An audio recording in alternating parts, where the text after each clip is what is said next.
The final battle for my soul, from atheist to follower of Jesus Christ. The story was long and arduous. My life was filled with drug addiction, many suicide attempts, hatred of God, hatred of myself.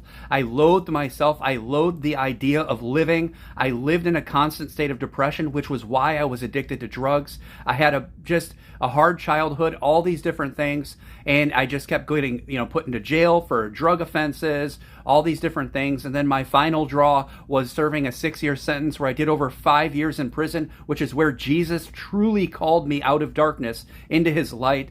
I was writing death metal lyrics and contemplating suicide every day.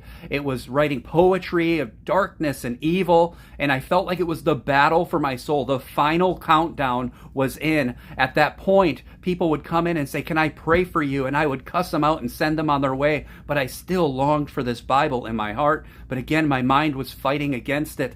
I remember this process of weeks and months where I started desiring different things and moving into this process that I can now look back at as God drawing me closer to him.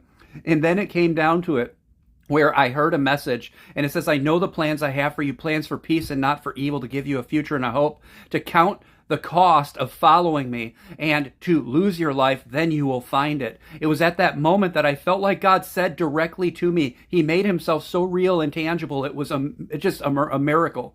And it was, "Son, everything you thought life to be up to now has been a lie and needs to come under submission to my word." And at that moment, I surrendered my whole heart to Jesus Christ. And from that moment, the process of depression falling off of me, addiction falling off of me, this new hope, this love that I felt this miraculous power and presence of God in my life, literally spurning me and changing me from the inside out. It was truly miraculous. From atheist to follower of Jesus Christ, that is my story, and it continues this day. That was the Saturday before Christmas in 2011 when I wholeheartedly gave my life to Jesus. And here I am today, continuing to serve him in whatever way he leads. Life is definitely not easy, but I know he knows the plans he has for me, and he has plans for you as well. It's about surrendering to the love and mercy of Jesus Christ. He's not a religious taskmaster. He comes to give life and life abundantly.